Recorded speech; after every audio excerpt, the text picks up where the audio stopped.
Hello, everyone. This is Chala Dincoy, CEO and founder of the Repositioning Expert, welcoming you just 3 hours shy of the big event, the ETMA conference. This is a pre-conference interview series. My guest today is Charlie Yielding, and ETMA is actually the Enterprise Technology Management Association. And I've been talking to some brilliant and young folks who are changing the world of technology. They are in there and they're doing it. And we're going to talk about the topic that I'm speaking about in 3 hours. It's called What Corporate Buyers Want in 2022. So, Charlie, welcome. Thank you. It's nice to be on here. I don't think Yes. I've ever done a live stream before. Oh, say that again. You've never done? I've never been on somebody else's live stream before. Ah, you're just doing it on your own then. How very nice. What do you live stream? Sometimes video games, but sometimes I'll go through like the pressing matters at work and whatnot. So it's a good way for me to connect in a virtual world to employees. And so Really? we'll talk about different topics and whatnot. Just having like a visible time with the CEO where you can wing out questions in chat is pretty valuable in I these love days. it. And do you track who watches you? It's a little bit weird because I'm not that good at it. Oh, So I've tried streaming in Teams before, yeah. and that didn't work out. And then I've tried, and in YouTube, it just shows you how many people are there, and unless they're actively talking, you don't really know. So, Yeah, or at that's least I true. don't know. Yeah. No, that's true. And we have been experimenting. We just got the rights to do this on LinkedIn, like live stream on LinkedIn. Oh, that's But cool. it's so complicated between Zoom and LinkedIn that I need to be on different platforms. But yeah, I just didn't want to put you through that pain of me going trying to do it and failing. And then I just thought, YouTube is one button. So anyway, welcome Mhm. talking about, the future of buyers and corporate buyers and what's happening. But first, let's find out what is it that you do for a living and, who do you help exactly? So yeah, my name is Charlie Yielding, like you said before. I'm the CEO of G Squared Wireless, and I've been at G Squared now for almost 13 years. And in 2009, I started as a help desk agent, and have worked Wow. my way up to CEO. And so I've got a perspective of the entire path so far. And one of the things that it's allowed us to do is create opportunity at G Squared. And so everybody at G Squared has the same story. We start at the beginning, and then we work our way up to where we're at. Sometimes people fail, and then failure leads to success, and then there's a lot of stress involved and all that kind of stuff. But we work hard to maintain like a really good place of employment for our people, and our people are our employees. And that works out because they in turn do a good job at servicing our clients, which are enterprise level companies that deploy mobile devices to their employees for either like sales or corporate users or anything like that. And we procure, kit, configure, support, and then bring the devices back in for either recycling, resale, or repurposing. Very nice. You're the sell guy. We we do all mobility support, and that's it. And so our industry is kind of broken into two major pieces: mobile support, and I'm talking about it just from mobility. There's also the TEM aspect, or the fixed traditional telecom, but it's the same way. There's the services side, which is the people, and then there's the software side, which is expense management and like cloud management, and all that kind of stuff. And so we Very. do the services side. Post pandemic, like I've come to find out that we're actually doing it. Um, we're doing really well coming out of the dark times that were the pandemic. Yeah, I mean, didn't technology like do really well anyway? Well, the yes and no. So there were a lot of companies that were benefactors of a lot of new business. Zoom being one of them. We were talking about that earlier, or Yeah. talking about just Zoom specifically. But then, like in our world specifically regarding like enterprise business stuff, everything dried up for us immediately. Like all our sales, like our pipeline, our renewals, like everything stopped because everybody stopped spending money. Right. It was pretty pervasive, and so our sales cycles are between 12 and 18 months. It's just the Wow. nature of the beast when you're working with enterprise level clients. And Sure. so for us, the big hit came a year and a half after the initial start of the pandemic and whatnot. I And gotcha. so on the services side, like we were kind of, like the big thing that everybody in our industry is looking for right now is people, like qualified people that can do the job, because there's a lot of companies that are experiencing churn, not just on the first levels, but on the secondary and tertiary levels. And when you get into that level of churn, you're not really able to train people effectively when they come in. So you get a lot of slippage with regards to work product and stuff. And so that's the big thing that I found out that we're actually doing really well on. And one of the things that I'm most proud about is that we were able to maintain a service staff through the pandemic. And then after the pandemic, we're not only uh, capable, but we're scalable in the same kind of like remote environment that hasn't existed before.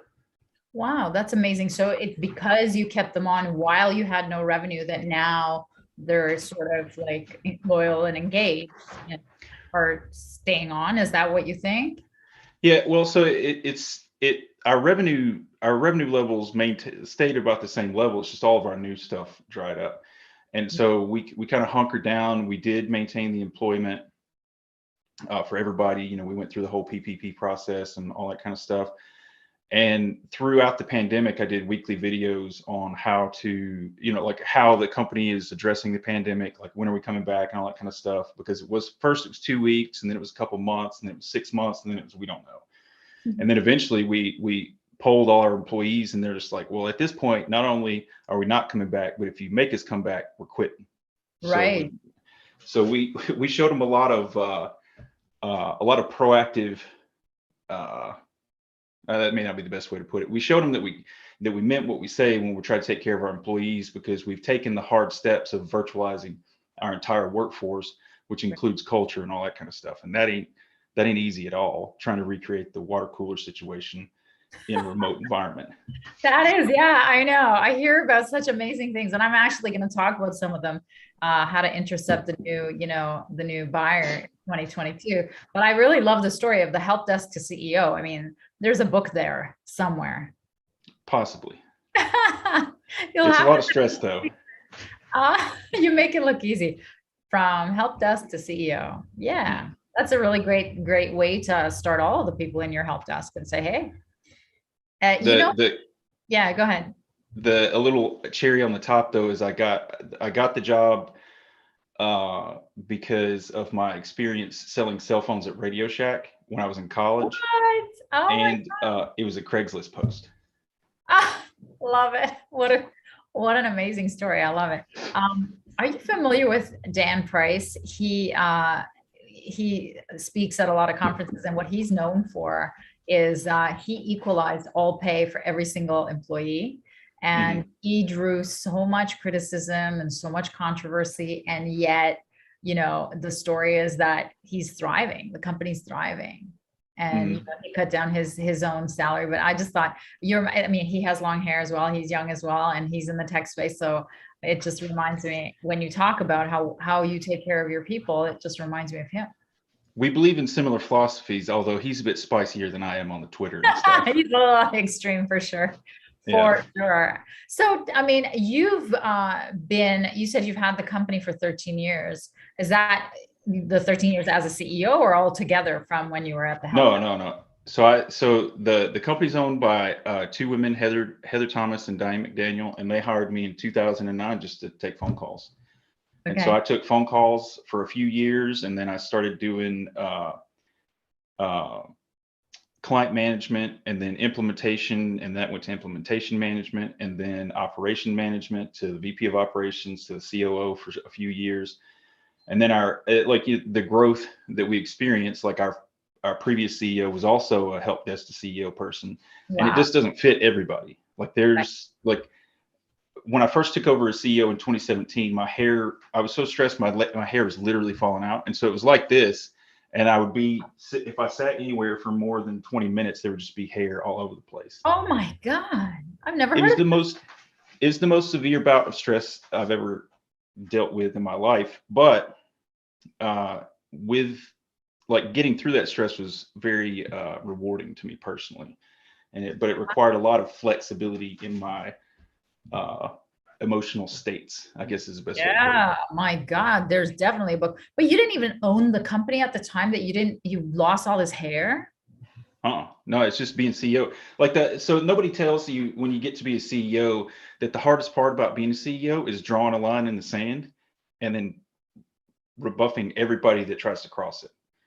Like so saying something and sticking to it is literally the hardest thing you can do as a leader, because you don't know if the thing you said, I mean, with 100% certainty, the thing you said or doing won't blow up in your face. But I Yeah. made a commitment to my team when I took over as CEO is I'm not going to throw any shit over the fence, meaning I'm not going to sell stuff that you don't do, and I'm not going to sell stuff without your approval. And so we had some stuff come up like early on in my CEO life that was just that type of thing where we told a client we're not doing this thing in this kind of way. You got to get good or go home. And we eventually told them to go home. Wow. So, and I love the fact that you're woman owned. Is that right? You're Yeah, completely we've got our WeBank certification and everything. very So good. yeah, Good there are job. actually several women-owned businesses in our industry that are actively participating in the women-owned environment. Yeah, I mean, WeBank is my super niche, so I speak there Oh all the time. yeah. So I'm so glad to hear you say that you're a member, because I'm a member and I'm certified, and it's all good. And I'm in Canada, so I'm internationally certified, but that's great. So I totally miss speaking at those conferences. I now speak at virtual conferences, which you'll see in 3 hours. So let's talk about buyers now. As a CEO, do you have anything to do with outreach? I Or do. So yeah. a part of my job, even when I was doing operations, was to be like the sales technician or the solutions architect.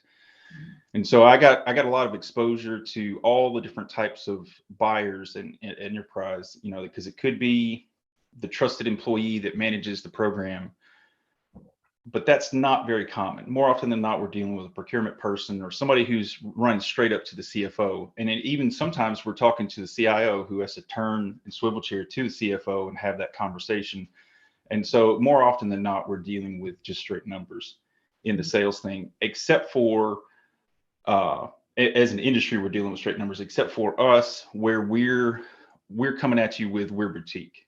And when I say we're boutique, is like we're not the cheapest thing out there, but I'll give you the best quality with the most consistency at the fastest times. Like we've even created metrics around the total engagement time of an employee to say that with holding on the phone or from the second you hit our phone to the second you're done with your call, 97% of the time, the issue is going to be resolved in less than 12 minutes. Okay. And that's not a metric that most people will put out there, because the conversation is typically like, how fast can you pick up the phone, not how fast can you resolve the issue. And that's just the state of the industry right now. Yeah, that's a great differentiator. So what is your opinion what is the number one thing that corporate buyers want in general? And then what do you think has changed since the pandemic of what they want? Well, so that's kind of a complex conversation, because there are some entities inside of our industry that are racing to the bottom price wise to win deals. And so the conversation has turned from like, what can you do? What can't you do? How do you do it? To like salespeople come in with bobblehead mentalities, and then they come out with something that doesn't even exist necessarily, but they hit the price point needed. And so enterprises right now expect everything, and their biggest concern is cost. So they want everything you offer for about a third of what you charge for it. And that's pretty standard across the board. But I think that a lot of that has to do with the fact that our industry is not good at communicating the actual costs that go into support.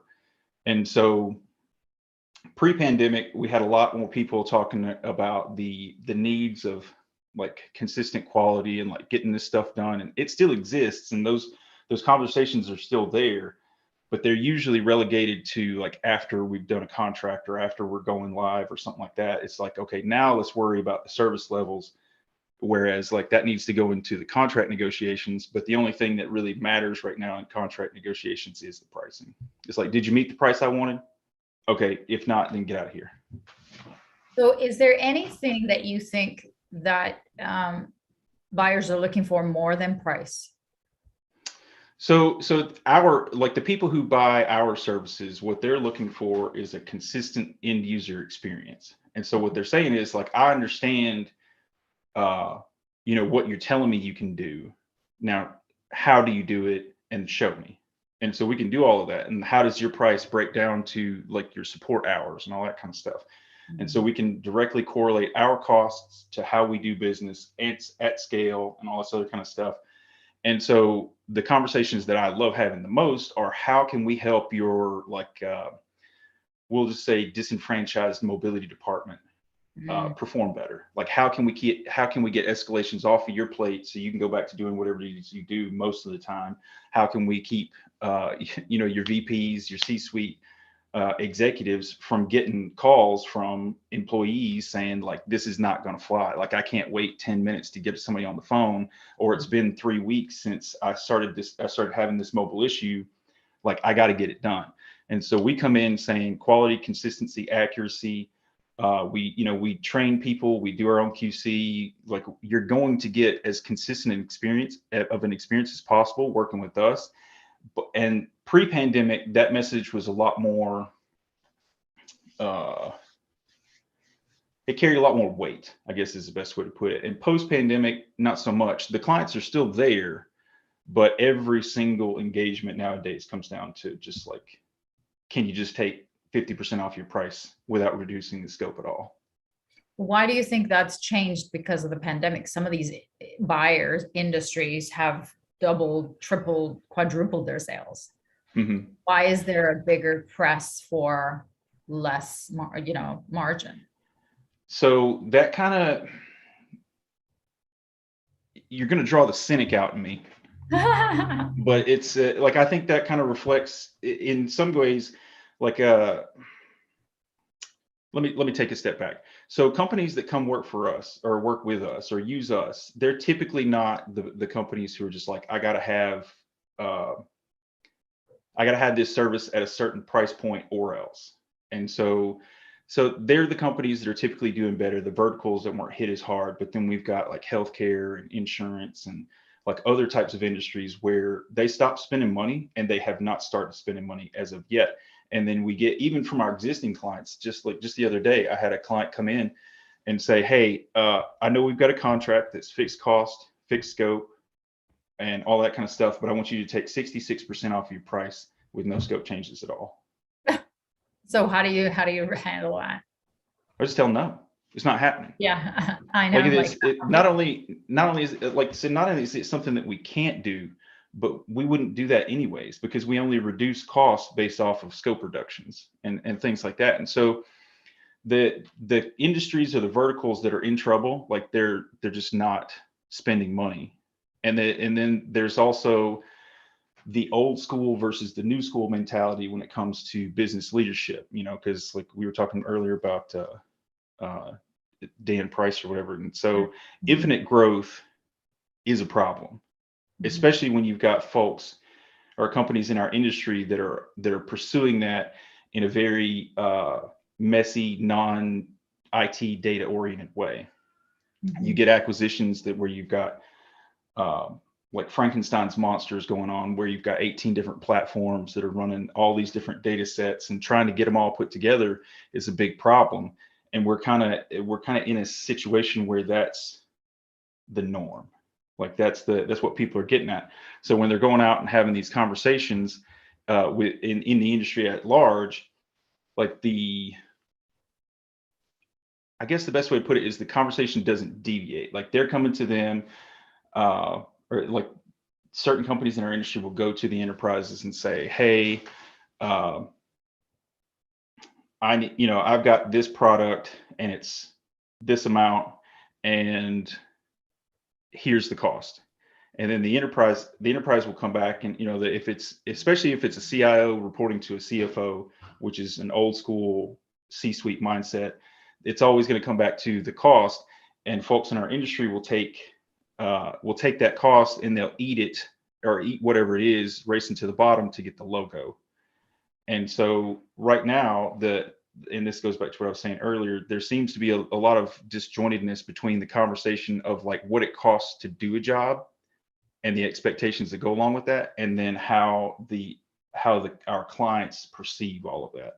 And so if it's just a numbers game, meaning that you've got the price point to hit and you're not really thinking about the services you're buying other than the fact that your employees, need it, have to have it, then you're just going to go out and you're going to buy the bottom dollar thing, which we see all the time. But then when your contract's up, you're going to be transitioning again in 3 years because you're not happy with the services. And we've seen this thing kind of happen throughout, like I've got 13 years in it now, but there's a whole lot of just one contract companies out there, meaning that they'll stay with somebody for 3 years and they'll transition to somebody else because they're looking for the winner or the best, but they're always chasing the bottom dollar, and they're going to stay in those same environments. And I think I've deviated way far away from the initial question. No, but I So mean, I'll stop as there. a marketer, I can't help.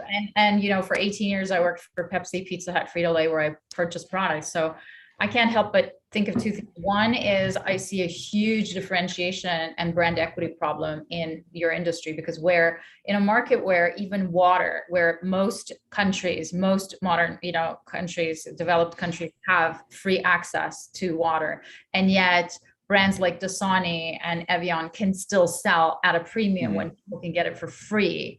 That's that's the anti-commoditization. And that's what I'm hearing from you and from a lot of the guests that I spoke to, Fred.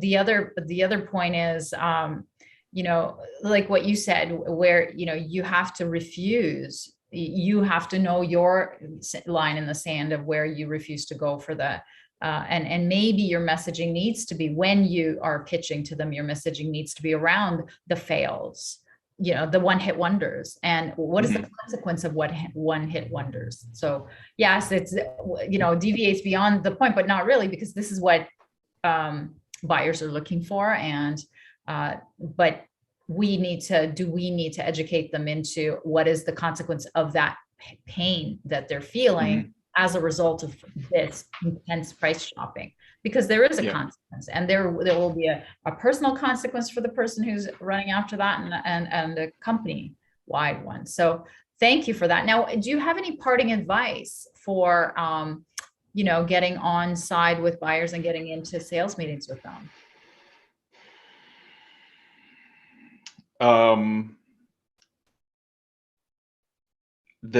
I guess the biggest thing I would say is, if you've got a sales force in our industry, include a solutions architect or some sort of like operational expert in the sales cycle. That way, once you actually go to implement, you don't go a full contract without completely implementing the entire contract, which just happens. Like we have companies in our industry that sell stuff, and then 3 years later, it's not completely done yet. Then the company that was paying implementation fees stops that contract and then starts another implementation fee with another company.